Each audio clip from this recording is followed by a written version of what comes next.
Hello, good morning! Welcome to today's video. My name is Hannah and today I am drawing in the first page of this brand new sketchbook, sketchbook number 2. This is an Ohuhu Marker Pad and I'm really excited to try it out.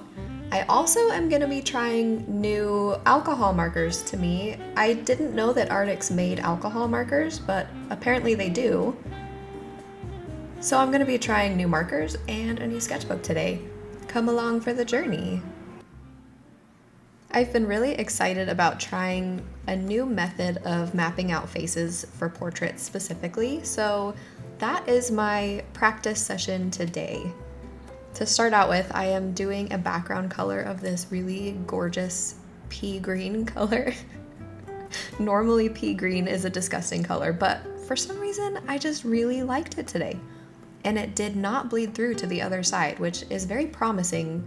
Now this is the first time that I'm using an Ohuhu paper product. I've used their markers before, both alcohol and acrylic, so I'm excited to use the paper today. Now I have to assume that using Ohuhu products on the Ohuhu paper is probably the best bet.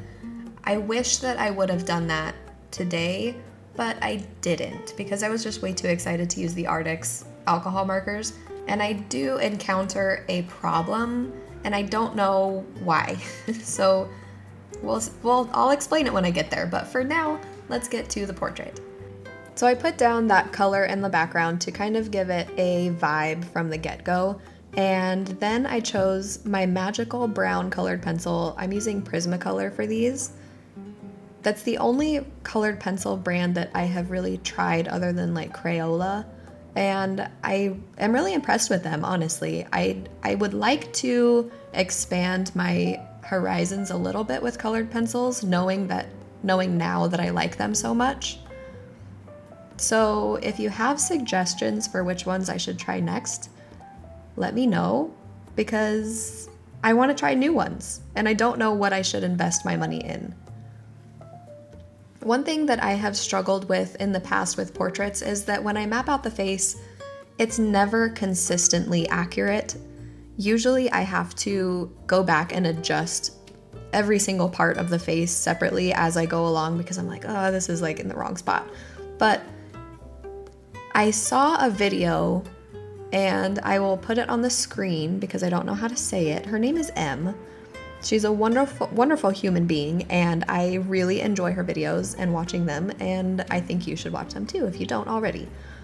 Anyway, she mentions that when she does the initial mapping out of the face, she stands up so that she's a little bit farther away from her paper, and when she's far away, she physically cannot get invested in the details too early, which is something that I struggle with too. I always just get way too excited about doing every little detail, and then once I get the detail of that thing right, I don't want to erase it or start over because I'm way too invested in it already. So when Em said that she stands up to do that initial process, I thought it was a brilliant idea, and I was really, really excited to test it out and see if it actually works for me. So at the very beginning of this portrait, I was standing up for it and I noticed a huge improvement. His nose was not too long and his head was the right size and all of his features were in the right spot. And he also has a gigantic mustache, which is why I chose this portrait to begin with, and he is awesome. This little part, I wasn't sure exactly how I was going to get the texture to look okay and not look cartoony, but I just did some very spaced out cross hatching and then added some shading, and somehow it magically turned out perfect. So that was a bonus here. Adding the shading to this face, I'm using 3 different directions of hatching, just very, very lightly, and then I slowly go in and start adding the shading, and shading is my absolute favorite part of doing portraits. It's just magical. It totally is what brings depth and dimension and life, in my opinion, to a portrait. So once I finally got to the part where I got to add the shading on the face, I was like, yes, it's finally time for the shading.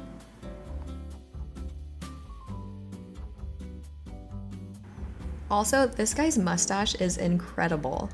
And mustaches and hair in general has always been a point of contention for me. I'm always really intimidated by it. But then somehow if you put, what I have learned, let me go back a little bit. What I have learned is if you put enough time into something, the hard stuff pays off. So really the problem in my head, I have come to the conclusion, anything that I have deemed hard, quote unquote, or difficult is always because I don't want to put the time into doing it. But once you actually give yourself the time to do the hard things and try to grow your patience with yourself in doing the hard things, you can always achieve the hard thing. I hope that makes sense. I feel like I just said the same thing like 4 times in a row. This is the new Arrtx marker that I've been testing out. I think the design is really sleek and so far I'm enjoying the feel of it. This is the second portrait that I'm working on. I love her expression. I love how she is fearful, but also excited, scared, all of the above. And I figured that was a very appropriate emotion to add to this front page of my sketchbook because that is typically how I feel every single time that I start a new drawing.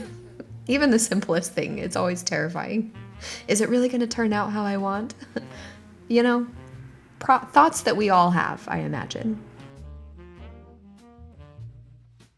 So I chose this really pastel blue color for the background, and then I decided to go opposite of the color wheel and chose an orange for the colored pencil, and I regret it. I think that this orange specifically is too light, that it didn't allow the shadows to be as dark as I wanted them to, and later on, at the very end, I do add some depth to the shadows with a darker colored pencil. However, I've pretty much burnished the paper, so it won't really accept any more color. So burnishing, you pretty much max the paper out for how much it can hold. At least that's my understanding of it. I could be making it totally too simplistic and it's more complex than that, but that's my understanding. Anyway, that's my only complaint about this specific portrait, was just my own user error and misjudging some of the colors. That's definitely someplace where I struggle also, is picking out good colors. If everything was just black and white, man, I'd be set for life. But I'm trying to grow my experience and I'm trying to practice a little bit more with colors, and you know, you win some, you lose some. I don't necessarily think this one is a loss, it's just something that I have learned because of this. Another part of this specific portrait that was kind of fun, that was a challenge, let's say, was getting her to not look demonic. Okay, so when I say that, I mean the shadows are always the most fun for me to add with depth and everything. But this specific portrait, the way that her shadows landed on her face, if I did her shadows to the contrast that they are in the picture, they would be really, really evil looking. So I had to tone down some of the shadows and make my own judgment call for those, and I think it turned out okay. I think she still holds that same expression that I was hoping for.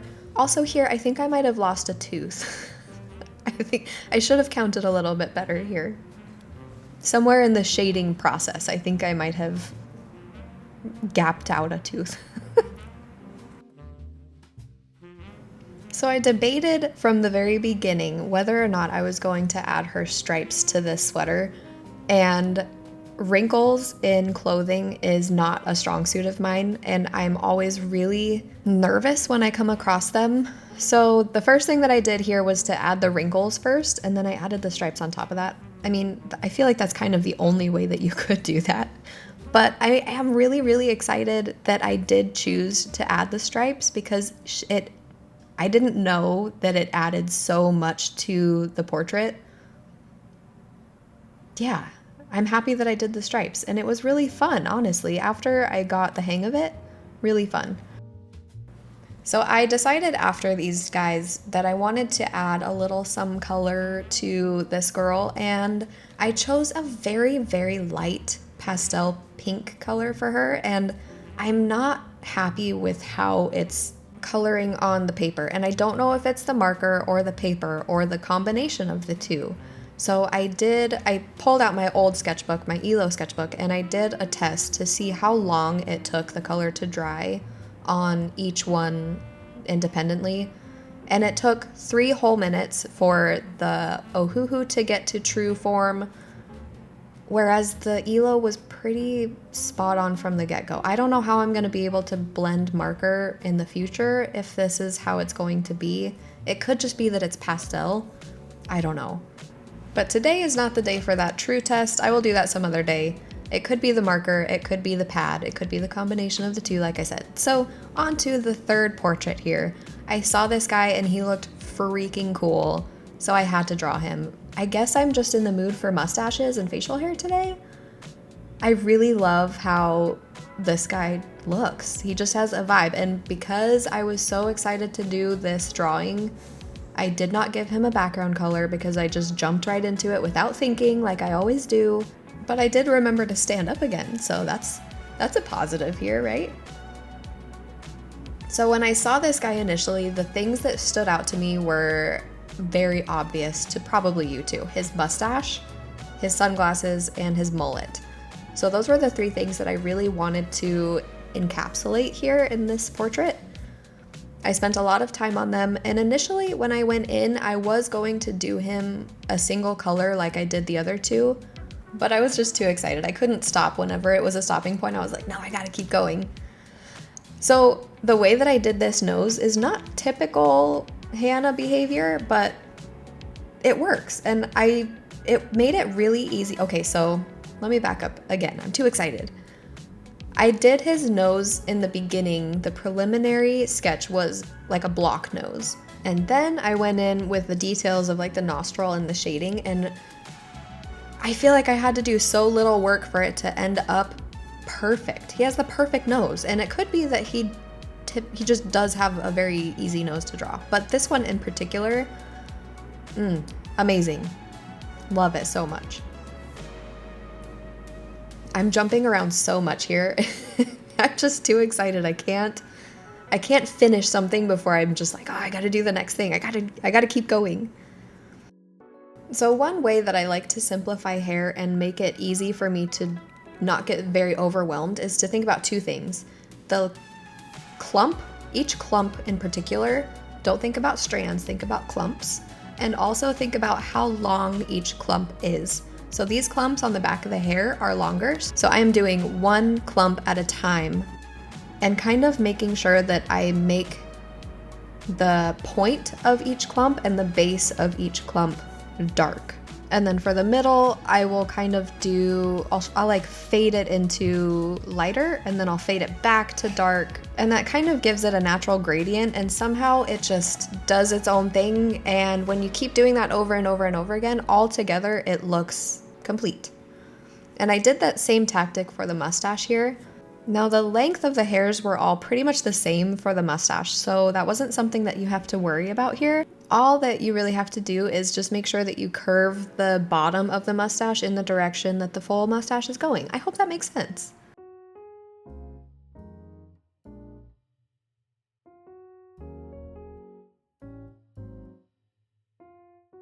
Now I got way too excited. This is the time where I could have been done, but I just couldn't stop. I couldn't keep my hands off this guy. So I went in and I was going to add color only to his sunglasses and have his sunglasses be like the thing, because I gave attention to the other 2 things that stood out, the mullet and the mustache, and I wanted to give something to his sunglasses that stood out too. So I added color as that thing, and once I added color, I just wanted to add color everywhere. So I went ahead and added color everywhere.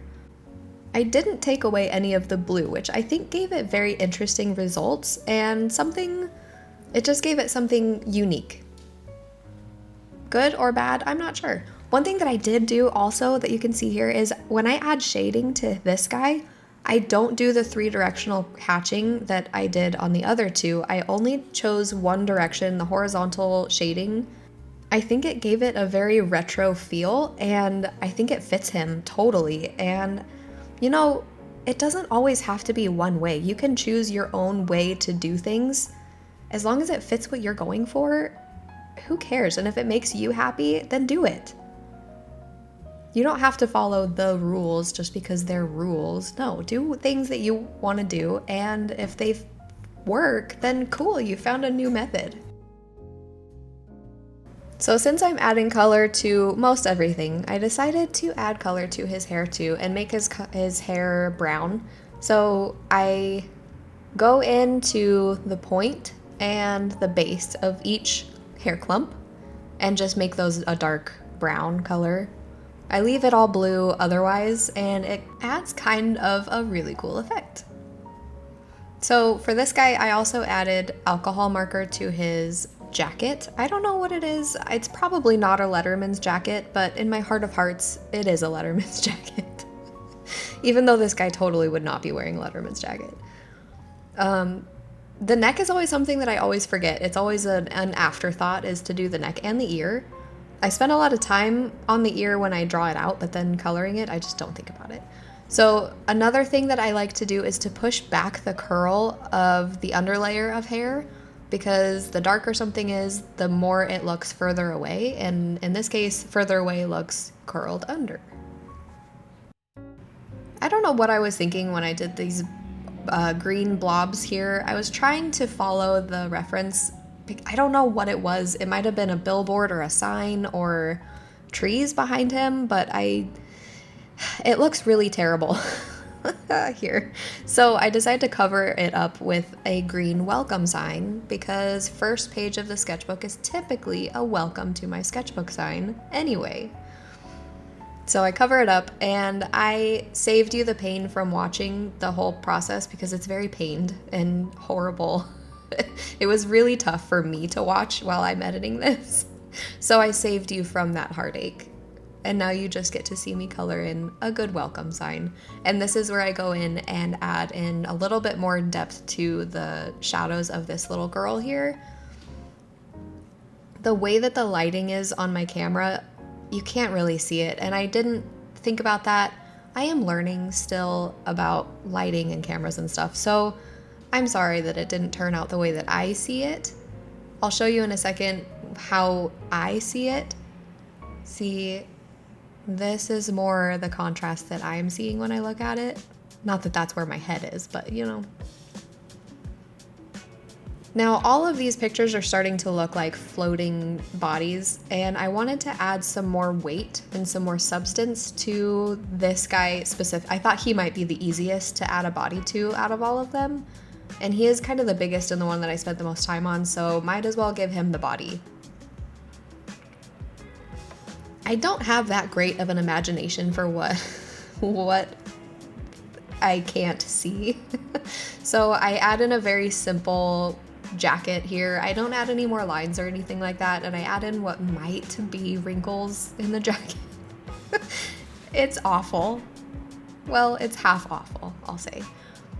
And then it wasn't giving me enough contrast or weight over here, so I add in a heavy shadow on his back, and I think it adds the right amount of weight over on this bottom corner. And then I found this perfect circle. I noticed while I was drawing these that I have a lot of stripes going on, and I thought to counterbalance the stripes would be circles. So I'm adding in a couple bubbles here and there, and then I'm gonna fill them in with some of the colors from the spread. I'm trying to take colors from the opposite side of the spread, if that makes sense. So blue on opposite corners, green on opposite corners. And then I chose this yellow here, and I got that from the guy's sunglasses. I think it adds a really cool pop of color without being too in your face, bold. And then I'm working on some lettering here and actually planning it out with pencil so I can erase it. One thing that's really cool that I noticed about these kohl erase pencils is that you can erase them better when you're drawing over alcohol marker. Isn't that interesting? If you're going straight on raw paper, they don't erase very easily, but if you color over alcohol marker, you can erase it a lot better. And I thought that I would carry on some stripes some more here, just lean all the way into it. And then while I have this really cool pen out, I decide to add my start date to this sketchbook. And do some really fancy letters here. June 2025. I don't usually do my 2s like this, but I thought it looked really fancy.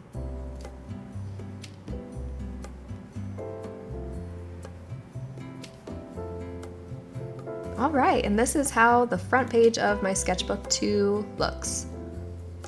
Welcome to Sketchbook 2, June 2025. I really like how each one has their own vibe that they bring. Scared, indifferent, bored maybe. Very appropriate for what you might think when you go through my sketchbook with me. Okay, bye!